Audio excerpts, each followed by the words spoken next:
Hi friends. இன்னைக்கு என்ன ஸ்பெஷல்ன்னு வாங்க அம்மா கிட்ட கேட்கலாம். அம்மா, ஆ. இன்னைக்கு என்ன ஸ்பெஷல்? சட்டி மீன் குழம்பு. ஒரு சட்டியில தேவையான அளவுக்கு எண்ணெய் ஊத்திக்கோங்க. எண்ணெய் காஞ்சி வந்த பிறகு கடுகு, சீரகம், வெந்தயம் இது 3த்தையும் போட்டுட்டு, இது பொரிஞ்சு வந்த பிறகு தேவையான அளவுக்கு வெங்காயம், பச்சை மிளகா, கொஞ்சோண்டு கருவேப்பிலை, 2 ஸ்பூன் அளவுக்கு இஞ்சி பூண்டு பேஸ்ட் போட்டுட்டு, இது ஒரு வதக்கு வதக்கிட்டு, 1 ஸ்பூன் அளவுக்கு மஞ்சாத்தூள், தேவையான அளவுக்கு உப்பு போட்டு, இது வதங்கி வந்த பிறகு தேவையான அளவுக்கு தக்காளி போட்டுக்கோங்க. தக்காளி போட்ட பிறகு அது பச்சை வாசனை போனதுக்கு அப்புறமா 100 கிராம் அளவுக்கு புளிய கரைச்சி வடிகட்டி ஊத்திடுங்க.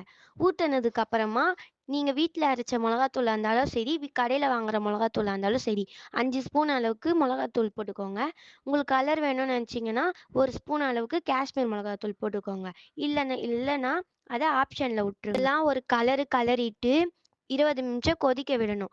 கொதிச்சு வந்த பிறகு உங்களுக்கு மாங்காய் வேணும்னா போட்டுக்கலாம். நாங்க மாங்காய் போட்டிருக்கோம். மாங்காய் போட்ட பிறகு மீன் போட்டுட்டு ஒரு 10 நிமிஷம் கொதிக்க விட்டு எடுத்தீங்கன்னா, சுவையான மீன் குழம்பு ரெடி. சாப்பாடு கூட ஊத்தி சாப்பிட்டீங்கன்னா, 5 தட்டு கூட அசால்ட்டா சாப்பிடுவீங்க. ட்ரை பண்ணிட்டு கமெண்ட் பண்ணுங்க. மேலும் சமையல் வீடியோ பார்க்கணும்னா எங்கள ஃபாலோ பண்ணி